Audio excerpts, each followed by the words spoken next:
Okay, so my journey into trucking kind of started about 20 years ago. Um, I actually am from Chicago, and so I was riding down the street one day, and I seen a now hiring sign for a school bus company in the area that I was passing through. And so I'm thinking like, yeah, I want to get my CDL. And so it was saying that it paid like $16 or $18 or something like that, and it's paid CDL training um, that you get, so you get it for free basically. And so I'm like, okay, cool. So I called the lady, I set it up, and I showed up for the first day of training, and they gave us the paperwork that we had to fill out or whatever, and it was saying in the paperwork like for the training portion, it was only being paid at minimum wage.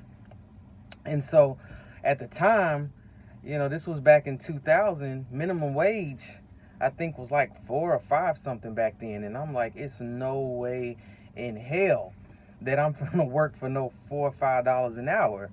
I mean, at that time I wasn't making much more, but it definitely wasn't minimum wage. And so I didn't look at the bigger picture that it was only for 4 weeks, and then I would be on the $16 to $18 path once I got my license or whatever. So I didn't think about any of that. I seen that paperwork. It said minimum wage. When the day ended, I left and I never went back. Big mistake. Again, I didn't look at the bigger picture of it all. And so I left, and of course I went on and did other things throughout life. And then around 2006, I decided to relocate from Chicago to Dallas. And so I'm trying to figure out what kind of work I'm going to do when I get there, all this other stuff, trying to see what I could get lined up. I came across an ad for Schneider. And so I'm like, okay, yeah, I'm going to do that. So I could finally get my CDL. Called Schneider, did the application. They denied me. Why? Because I had a bunch of tickets. I had so many tickets in Chicago, it was freaking ridiculous. And so they was like, pay off your tickets and then get back at us. And so I'm like, cool. I paid off my tickets before I left Chicago. But then when I got to Dallas, I don't know if I was just overwhelmed with being in a new environment and I needed a job right now. And so I don't even know what happened, but I never did even call Schneider back once I got to Texas. Tickets paid and everything. I was on survival mode, I guess, and I didn't know anything about trucking to know that I would have been making money almost right away. I didn't know any of that. I wasn't thinking about that. All I was thinking about was trying to find a job that I could start right now. Didn't have to go through no long extended trainings or anything like that. And so I'm like, okay, cool. So I'm just working, getting along, trying to do what I got to do. And so about a year later, I saw another ad about a trucking company, and I believe the company was Central Refrigerated back then. And so I applied, they hired me on, they put me in a hotel room. Next day, I go to the training, and the first day, you know, they were doing drug tests, physicals, doing paperwork, all that other stuff. I wasn't even in the door good before they start talking about a physical and whatnot. And so I'm like, okay, cool, physical. What I didn't take into account was that I wear a prosthetic. I'm an amputee. So I had an accident in 2004 before I left Chicago where my lower left leg had been amputated. And so they were like, no problem. You can, have a prosthetic, but you have to go and get a medical waiver that goes along with the DOT physical. And so they didn't have any information on what I was supposed to do, where I was supposed to go, how much it was going to cost. They just told me I needed a medical waiver. And so they pretty much sent me home that day. And so I'm like, okay, I got to get a medical waiver. Well, again, I'm in a situation where I got to make money now. I didn't bother calling to find out about the medical waiver. I just knew that, or I felt like they ain't going to give me no waiver. You know what I mean? I doubted myself. I didn't even try. I wanted to get my CDL. I wanted to drive trucks, but all the extra work that I had to put in to even get to that point, I wasn't in the space in my mind to do that. So every time somebody said I had to do something or I made a transition of some kind, I just was like, forget it, because I need money now. And that's what my mind frame. I was young. I was in my 20s, my early 20s, and I was like kind of like today's generation. Just a microwavable success is what I wanted. I just wanted to press a couple buttons, hit start, and boom, success. And I didn't realize, at that time that that's just not how it works. So again, I didn't even take the time to find out about how to get the medical waiver, how much it was going to cost, what process I had to go through, and all this other stuff. So actually, when they sent me home that day, I went back to the hotel, packed up my stuff, and I literally walked out that hotel with an employment magazine, and I saw a job ad for a security guard. And I went up to that company, they hired me on the spot, and I'm like, boom, that's what I needed. I needed a job, I needed money. At least that's where my head was at the time. So, okay, I'm doing my thing, working and whatnot. Fast forward to probably about, I want to say about 2014, started working Uber. 2015, started working Uber. At this point now I'm driving for a living because I had drove taxis, I had drove limos, and then Uber came along, Uber and Lyft. And so I was kind of just bouncing back and forth doing Uber and Lyft. And then it came to a point where I was doing Uber and Lyft like full time. And so at this point, 2015, 2016, fast forward 2018 come. I'm like, okay, Uber and Lyft, they cool and all, but it's got to be something more to this. I'm in the transportation industry, and there's money to be made in this. And so I'm like, okay, June of 2018, I said, I'm giving myself a year. I'm only doing Uber and Lyft for one more year. And if I don't have it figured out by then, I don't know what I'm going to do. But I got to make sure I have something else to fall back on, something else to segue into, because this cannot be my life. Like, I was doing good with Uber and Lyft, but I wasn't doing the best. It was kind of, if you've ever driven Uber or Lyft, it's kind of up and down. Yeah, good weeks, bad weeks, whatever the case may be. I was just barely making it. So by the end of 2018, I had finally came to the conclusion I'm finally going to get my CDL. They said I needed a waiver, and I need to figure out how to get that waiver. I researched and researched. I did my due diligence. I went on YouTube. I went everywhere you could possibly think of on the internet to try to figure out how to get this medical waiver, and I wasn't finding hardly any information. So I finally got a little bit of information, and it was like I needed to go to a specific type of doctor and get a specific type of physical from the doctor, get them to fill out these forms, and then take my DOT physical. Well, it turned out I ended up taking the physical first, the DOT physical first, but they held my paperwork until I got that waiver. They would not give me my medical card until I got that waiver, because the medical card goes along with the waiver, with the card.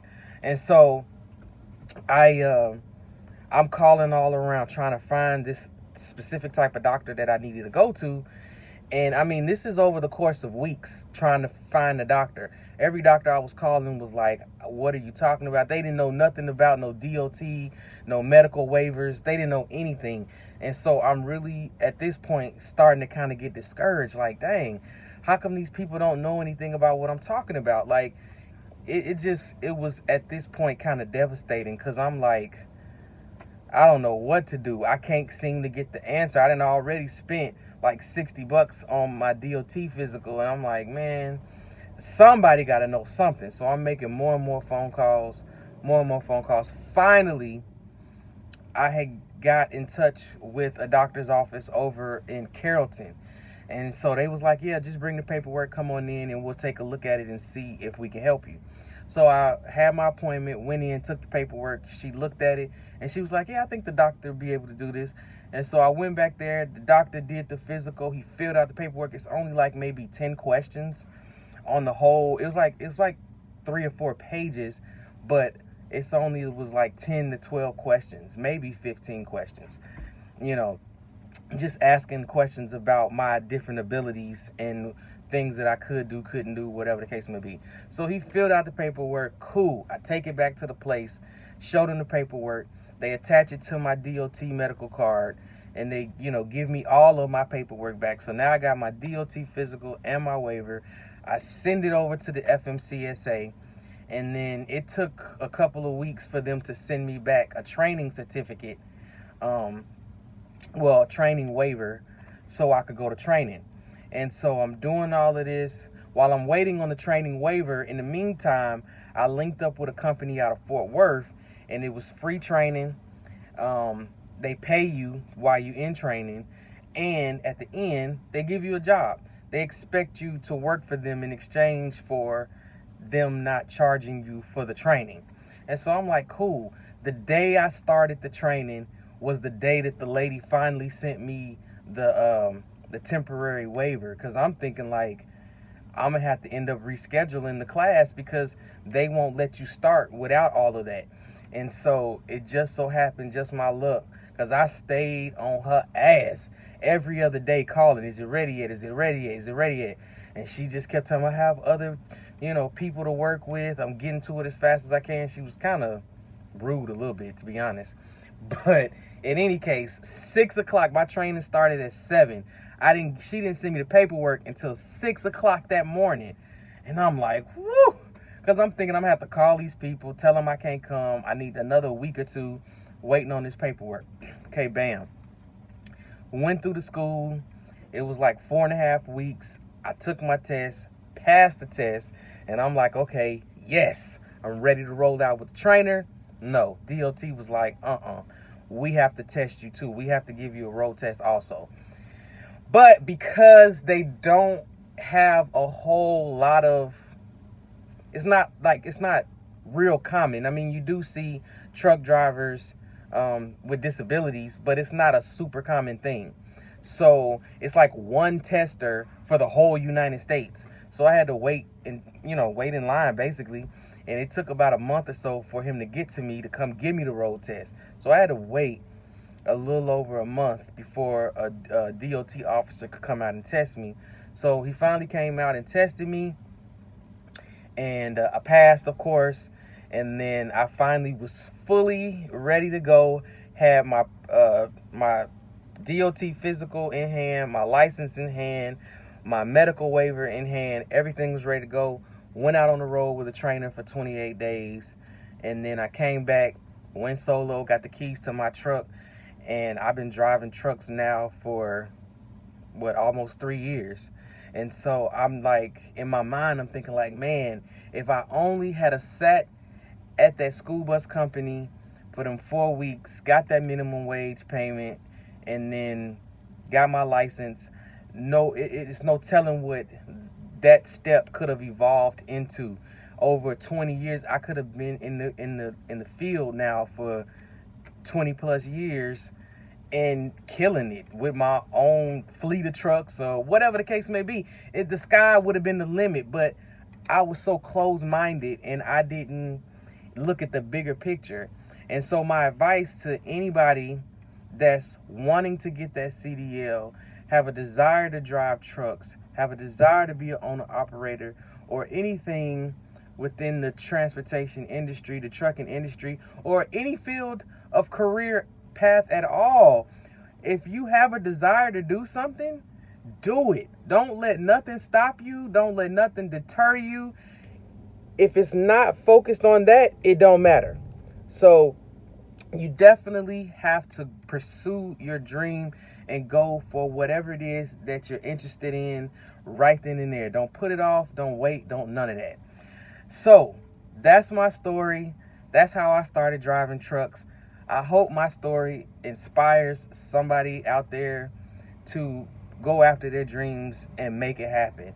Because again, I could have been driving trucks now for 20 years and had a nice career built up and everything else that go along with that. And so it ain't nothing to it but to do it, basically. That's my whole point to all of this. It's nothing to it but to do it. Get out there and get that money, fulfill your dreams, pursue your interests now. Not later, but now. So anyway, I hope you liked my story time.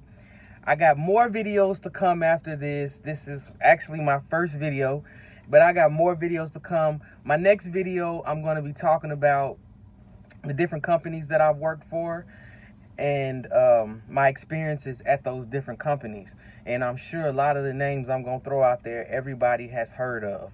And so stay tuned for the next video. I can't wait to talk to you guys. Please like, comment, and share this video. Please comment, like, and share this video. Help me build up my subscriber base. Let's get the word out there. Share my story time with somebody who may need to hear it. And I'm going to see you in the next video. Remember, no one is you, and that's your power. See you in the next video.